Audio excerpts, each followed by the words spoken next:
نحمده ونصلي على رسوله الكريم اما بعد فاعوذ بالله السميع العليم من الشيطان الرجيم بسم الله الرحمن الرحيم واما السائل فلا تنهر صدق اللہ العظیم۔ محترم بزرگوں اور دوستوں، اللہ رب العزت نے مجھے اور آپ کو مسلمان بنایا ہے۔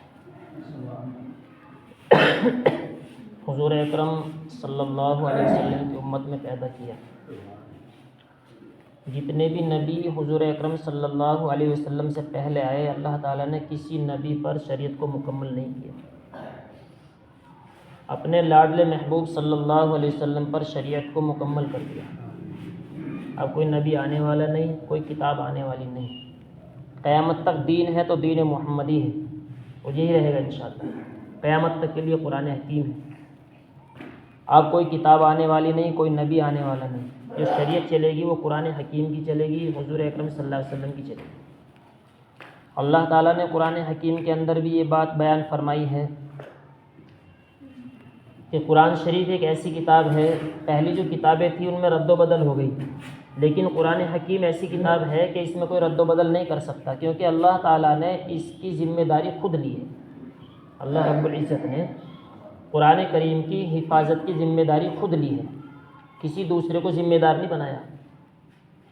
کتنی بڑی بات ہے، جس کو اللہ رب العزت خود ذمہ داری بنا لیتا ہو جس کی، کتنی بڑی کتاب ہے وہ دوستو بزرگوں۔ اور یہ ہے بھی، آج تک کوئی ایسا آیا ہی نہیں جس نے قرآن حکیم کو بدل دے۔ اس کے مفہوم تفسیر بالرائے تو آدمی کر سکتا ہے، لیکن قرآن کریم کے حروف بدل دے، زبر زیر بدل دے، ایسا کوئی ہوا ہی نہیں۔ ایک آدمی تھا، اس نے یصلون علی النبی کی جگہ یصلون علی علی النبی پڑھ دیا۔ یصلون علی النبی کے درود بھیجو محمد صلی اللہ علیہ وسلم پر جو نبی ہیں، اور یصلون علی علی النبی کے درود بھیجو علی پر جو نبی ہیں۔ اس نے یہ بدل دیا تو اللہ رب العزت نے اس کو اندھا کر دیا، فوراً اپائز ہو گیا، فالج اس پر پڑ گیا، یعنی بہت ساری بیماریوں میں وہ مبتلا ہو گیا۔ کون؟ جس نے قرآن کریم بدلنا چاہا۔ تو دوستو بزرگوں، قرآن کریم تو حقیقت میں ایسی چیز ہے، اب اللہ رب العزت نے شریعت کو اس کو پورا کر دیا، مکمل کر دیا۔ اب ہمیں کیا کرنا ہے؟ اب ہمیں یہ کرنا ہے کہ جو قرآن کریم جس چیز کا ہمیں حکم دے رہا ہے وہ ماننا ہے، اور جس سے منع کر رہا ہے اس سے بچنا ہے۔ قرآن حکیم دوستو بزرگوں ایسی پاکیزہ کتاب ہے، کسی نبی کو نہیں ملی۔ اس کے کچھ اورات ملے ہوں یہ الگ بات ہے، اور اس میں کئی چیز ایسی ہیں دوستو بزرگوں۔ سورۃ الفاتحہ کا پڑھنا، یوں آتا ہے روایتوں کے اندر، جو پورے قرآن شریف میں ہے وہ سورہ یاسین میں آ گیا، اور جو سورہ یاسین میں ہے وہ سورہ فاتحہ میں آ گیا، اور جو سورہ فاتحہ میں ہے وہ سارا کا سارا بسم اللہ میں آ گیا، اور جو بسم اللہ میں ہے وہ سارا کا سارا با میں آ گیا، بسم اللہ کی جو با ہے۔ اور بعض مورخین یہاں سے آگے تک بیان فرماتے ہیں جو بسم اللہ کی با میں ہے وہ اس کے نقطے میں آ گیا۔ گویا کہ قرآن کریم کو ام القرآن کیوں کہا جاتا ہے؟ اس کو الحمد شریف کو ام القرآن اسی لیے کہا جاتا ہے کہ سارا قرآن میں جو کچھ ہے وہ سب اس میں آ گیا۔ الحمدللہ رب العالمین، تمام تعریفیں اللہ ہی کے لیے ہیں، جو دونوں جہان کا مالک ہے، پالن ہار ہے۔ رب کہتے ہیں پالنے والے کو، رب کہتے ہیں پالنے والے کو۔ آج ہمارا اللہ رب العزت پر ایسا یقین نہیں جیسا ہونا چاہیے، جیسا یقین ہونا چاہیے اللہ رب العزت پر ایسا یقین نہیں ہے۔ ہم جھوٹی زبانوں سے کہتے ہیں کہ رب العالمین، کہ میرا رب پالنے والا ہے، لیکن دل کے اندر ہمارے اغیار بھرے ہوئے ہیں، غیروں سے ہونا۔ ایک آدمی ہے، وہ پوجا کر رہا ہے، سونے کی مورتی بنی ہوئی ہے، کائے کی؟ سونے کی، اور اس سے کہیں یہ کہ بھئی یہ جو مورتی ہے اس سے کچھ نہیں ہوتا جس کی تو پوجا کر رہا ہے، کرنے والی ذات تو اللہ کی ہے، اس سے کچھ ہوتا ہی نہیں۔ اس کو سمجھا رہا ہے بار بار، اس کی بات سمجھ میں آ گئی۔ جب ہر آدمی اس کو جا کر کے وہی بات سمجھا رہا ہے کہ اس سے کچھ نہیں ہوتا، کرنے والی ذات اللہ کی، بیکار ہے، بیٹھ جاؤ، بعد میں سنتوں کا وقت دیا جاتا ہے۔ اچھا، اب جب وہ بار یہ بات اس کے سامنے آ رہی ہے، اب اس نے کیا کام کیا؟ اس نے اسے اٹھایا اور پھینک دیا، اب وہ ٹوٹ گئی۔ کسی نے کہا یہ ہاتھ اس کا مجھے دے دو، اس کا پیر مجھے دے دو، اس کا سر مجھے دے دو، اس کا یہ حصہ مجھے دے دو، ان کو بھی کیا ہو گیا؟ کیا ہو گیا؟ کیوں دے دیں؟ تم تو کیا کرو گے اس کا؟ کرنا کیا ہے کہ میں اسے بیچ کر کے اپنی بیٹی کی شادی کر لوں گا، میں اسے بیچ کر کے اپنا مکان بنا لوں گا، میں اسے بیچ کر کے فلاں کام کر لوں گا۔ میں ابھی تو تم یوں کہہ رہے تھے اس سے کچھ نہیں ہوتا، ابھی تو تم یوں کہتے کہ اس سے کچھ نہیں ہوتا، کرنے والی ذات اللہ کی ہے، اب اسے بیچ کے آپ کیسے کریں گے؟ گویا کہ تمہارا بھی یقین کمزور ہے، جس دین پر تم مجھے لانا چاہ رہے ہو اس پہ تو تم بھی نہیں ہو۔ تو دوستو بزرگوں، یہ چیزیں ہمارے اندر بھری ہوئی ہیں محنت کی کمی کی وجہ سے۔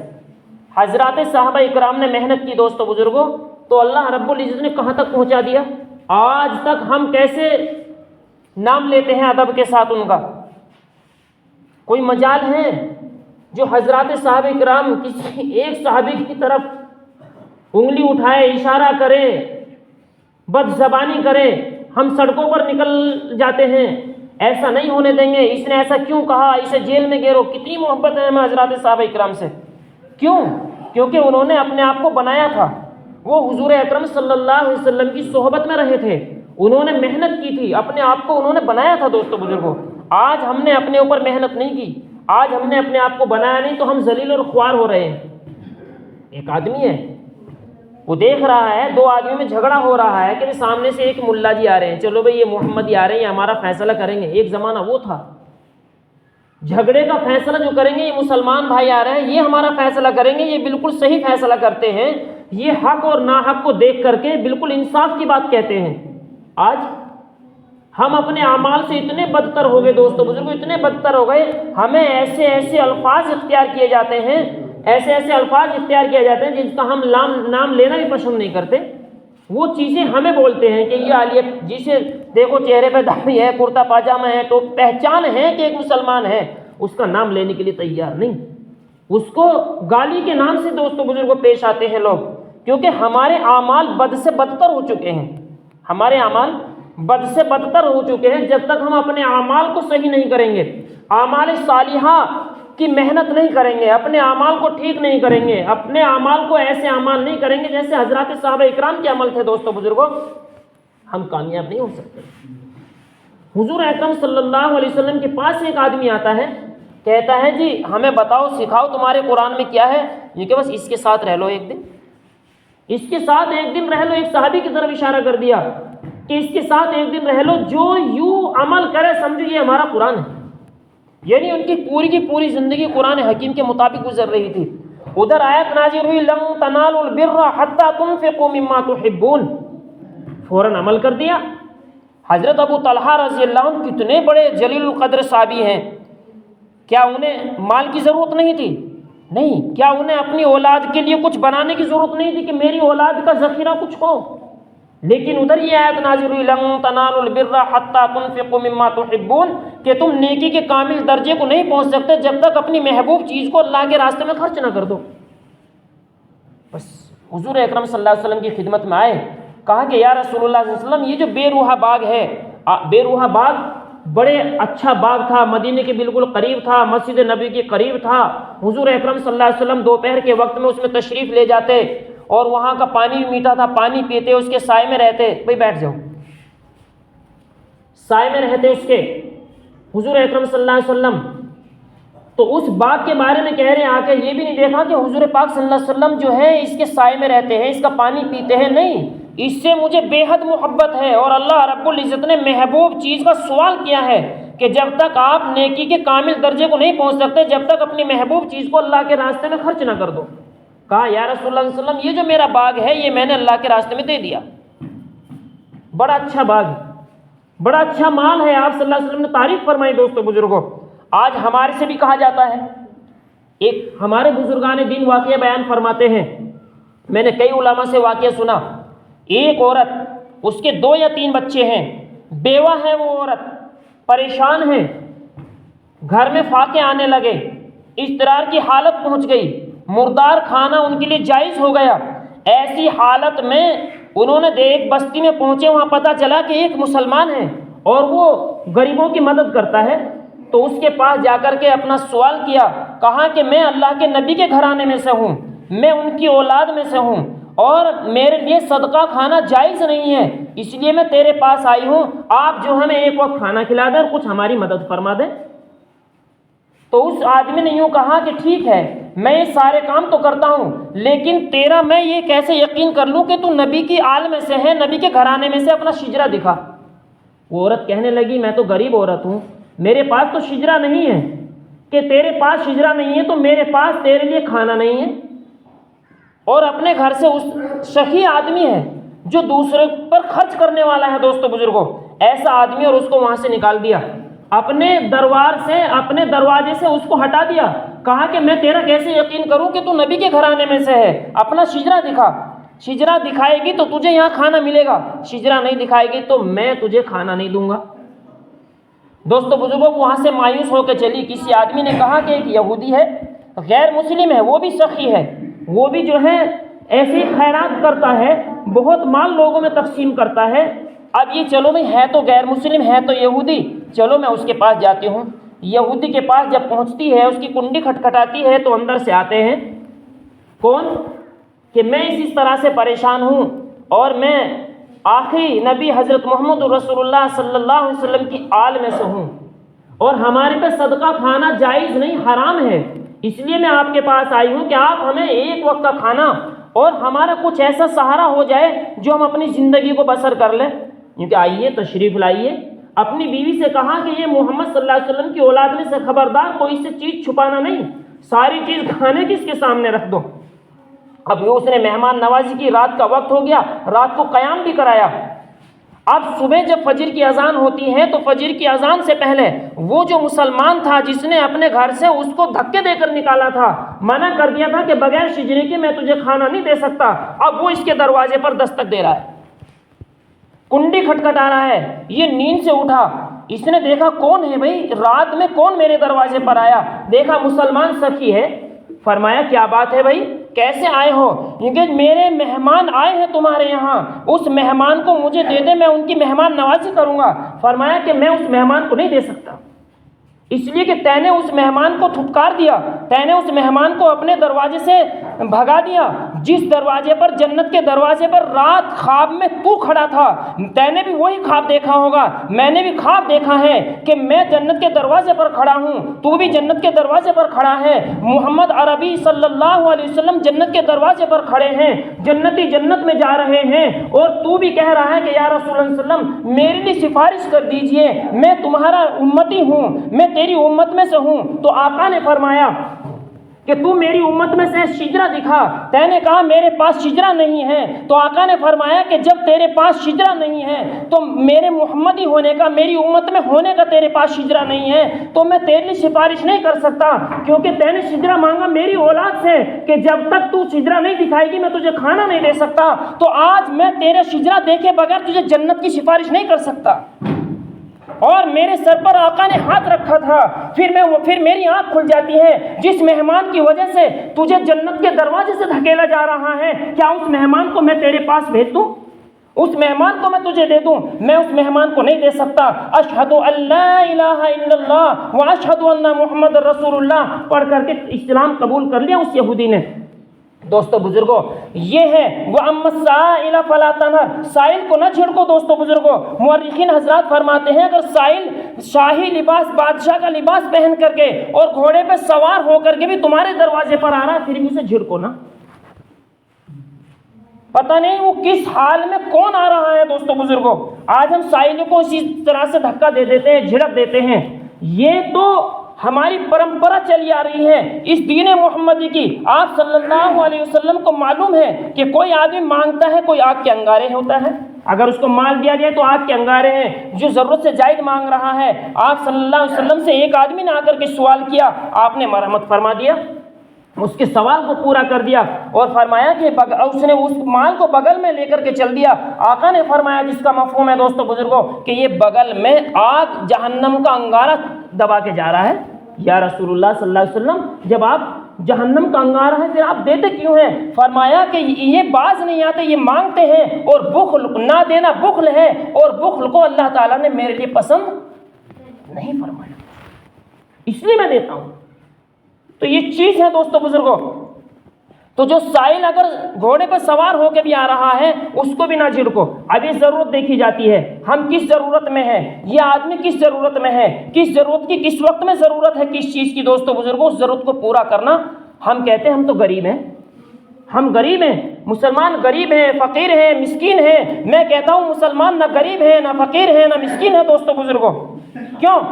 کلمہ لا الہ الا اللہ محمد رسول اللہ, خدا کی قسم کل قیامت کے دن جب اس کا وزن تولا جائے گا, ساتوں زمین ساتوں آسمان اور جو کچھ اس کے بیچ میں ہے سب ایک پلڑے میں رکھ دیے جائیں گے, اور یہ کلمہ اخلاص سے پڑھا ہوا ایک کلمے میں ہوگا تو اس کا وزن بھاری ہوگا. جس کے پاس اتنے وزن کی ایسی قیمتی چیز ہے وہ غریب ہو سکتا ہے؟ بولو. ہمارے تعلق اللہ سے ہٹے ہیں تو ہم غریب ہو گئے, ہم قرآن کریم کی تعلیم سے ہم دور ہوئے تو ہم غریب ہو گئے. دوستو بزرگوں, آج ہم اپنے آپ کو غریب کہتے ہیں, خدا کی قسم ہم غریب نہیں ہیں. کلمے کی ایسی دولت ہمارے پاس موجود ہے, اگر ہم یقین کے ساتھ دوستو بزرگوں اس کلمے کو اخلاص سے پڑھیں, اس کا کوئی مقابلہ نہیں کر سکتا, اور ہماری پریشانیاں منٹوں میں حل ہو جائیں گی. دوستو بزرگوں, لیکن آج کیا چیز ہے, آج ہم اس کی محنت سے بالکل دور ہیں. تو دوستو بزرگوں, یہ ہمارا یہاں بھی کام چل رہا ہے الحمدللہ, یہ مسجد میں کام چل رہا ہے, اور یہ کام اس وجہ سے رکا ہوا ہے کہ ہمارے پاس بجٹ ختم ہو چکا ہے. یہ کام اس وجہ سے رکا ہوا ہے کہ ہمارے پاس بجٹ ختم ہو چکا ہے. دوستو بزرگوں, اب کسی کا کوئی مکان ہے اور اس مکان میں تعمیر کی جا رہی ہو اور اس کی بیٹی کی شادی ہو رہی ہو, دوستو بزرگوں, کیا اس کو بیچ میں روکے گا؟ نہیں روکے گا نا, اسے پورا کرے گا. دوستو بزرگوں, چاہے قرضہ لے, ادھر سے لے ادھر سے لے, بلکہ سودی بیاج اور جو ہے لون لینے پہ بھی مجبور ہو جاتا ہے آدمی. حالانکہ یہ بات نہیں کہی جا رہی کہ تم جو ہے لون لے کر کے سود پہ لے کر کے مسجد میں پیسہ دے, اپنی آمدنی میں سے تھوڑا تھوڑا نکال کے اسے پورا کر دے. جیسے بیٹی کی شادی سے پہلے ہم اسے مکان کو پورا کرنا چاہتے ہیں, ایسے ہی رمضان مبارک سے پہلے ہمارا یہ کام پورا ہونا چاہیے. رمضان المبارک کا مہینہ آ رہا ہے. دوستو بزرگوں, چاند نظر آ چکا ہے رجب المرجب کا, آج پہلی تاریخ ہے رجب المرجب کی. دوستو بزرگوں, اور ایک مہینہ ہے پورا, ایک مہینے سے ایک دن کم ہو گیا رمضان کے آنے میں. اس سے پہلے پہلے یہ کیسے پورا ہوگا؟ دوستو بزرگوں, اگر ہم سب کے سب محنت کریں گے, کوشش کریں گے, اپنے مال میں سے تھوڑا تھوڑا حصہ نکالیں گے تو 2-2.5 لاکھ روپے ہونے بڑے آسان ہیں. 2-2.5 لاکھ روپے کا ہمارا یہ کام ہے. دوستو بزرگوں, اگر ہم اس میں کریں گے, اس مال سے جو محبت کرے گا, دوستو بزرگوں, مال سے اتنی محبت ہونی چاہیے جتنا اللہ تعالیٰ نے اس کی تعریف کی ہے. اور دنیا کو جب سے اللہ رب العزت نے بنایا ہے آج تک اس کی تعریف نہیں کی. دوستو بزرگوں, اس کی تعریف نہیں کی بلکہ برائی بیان کی اللہ رب العزت نے. جب بنانے والا اس کی برائی بیان کرتا ہے دوستو بزرگوں, تو پھر ہم اس سے کیوں دل لگاتے ہیں؟ یوں آتا ہے روایتوں کے اندر کہ اللہ رب العزت نے اس کو مچھر کے پر سے بیان کیا ہے کہ تو مچھر کے پر کی طرح سے ہے. مچھر کا پر, دوستو بزرگوں, یہاں آ کر کے مچھر کا پر ٹوٹ کر کے گر جائے, ہم جتنے بھی مسجد میں سارے کے سارے اس میں ٹوٹ پڑیں, اسے میں لوں گا میں لوں گا میں لوں گا میں لوں گا. باہر سے کوئی آدمی آئے, مسجد میں کیوں شور ہو رہا ہے, کیوں اتنا شور شرابہ ہو رہا ہے, کیوں لڑائی ہو رہی ہے, اب وہ آ کر کے دیکھیں بھی کس بات پر لڑ رہے, کیونکہ یہ پر ہے اسے اٹھاؤں گا. بڑے بیوقوف آدمی ہو یار, ایک پر کے اوپر اتنا شور شغب, تمہاری باہر تک آواز جا رہی ہے اور تم اس پر لڑ رہے ہو. فرمائے دنیا پر ہی تو ہے, یہ دنیا پر ہی تو ہے. ہم حرام کو نہیں دیکھتے, حلال کو نہیں دیکھتے, دوستو بزرگوں, مشتبہ چیز کو نہیں دیکھتے. بس آ جائے, جیسے بھی آ جائے, یہ مال میرا ہو جائے, اس کا بھی میرا ہو جائے, میرا بھی میرے پہ رہ جائے, اور ادھر ادھر سے بٹور کے ہم جو ہے, اور پھر کیا ہوگا کہ ہمیں کندھے پہ اٹھا کے قبر کے گڈھے میں حساب میں دوں گا اور کھائیں گے سب. اس مچھر کے پر کے پیچھے ہم کتنے پڑے ہوئے دوستو بزرگوں. اگر اس میں سے ہم تھوڑا تھوڑا حصہ نکال کر کے یہاں اس کام میں دے دیں دوستو بزرگوں, کتنا بڑا اجر ہے کہ تم 1 نیکی کرو گے 10 نیکیوں کے برابر ثواب ہے, 1 روپیہ خرچ کریں گے 10 روپے کے برابر ثواب ہے. دوستو بزرگوں, اور جو اخلاص جس کا جیسا بڑھتا چلا جائے گا, جتنا زیادہ اخلاص ہوگا اس کا اجر و ثواب بھی زیادہ بڑھتا چلا جائے گا. دوستو بزرگوں, یہ نہیں کہ بس 1 کے 10 ملیں گے, نہیں, اخلاص جیسا ہوگا تو 700 بھی ہے, 70 کا بھی ہے, 49 کروڑ تک. اور اجر عظیم, حضرت جبریل علیہ السلام سے پوچھا اجر عظیم کیا ہے, کہ درختوں کے پتے گن کر بتا سکتا ہوں, ریت کے جروں کو گن کر بتا سکتا ہوں, دوستو بزرگوں, سمندر کے پانی کے قطروں کو گن کر بتا سکتا ہوں. اجر عظیم کیا ہے, اس کی گنتی میرے سے باہر ہے. اجر عظیم کا بھی وعدہ اللہ رب الاخلاص، دل میں جیسا اخلاص ہوگا ویسے اس کا ثواب بڑھتا چلا جائے گا۔ اللہ رب العزت مجھے اور آپ کو عمل کرنے کی توفیق نصیب فرمائے۔ جو بات زبان سے غلط نکلی ہو اللہ رب العزت اس بات کو مجھے بھی بھلا دے اور آپ کو بھی بھلا دے، اور جو صحیح بات ہے اللہ رب العزت ان سب باتوں پر ہم سب کو عمل کرنے کی توفیق نصیب فرمائے۔ وآخر دعوانا الحمدللہ رب العالمین۔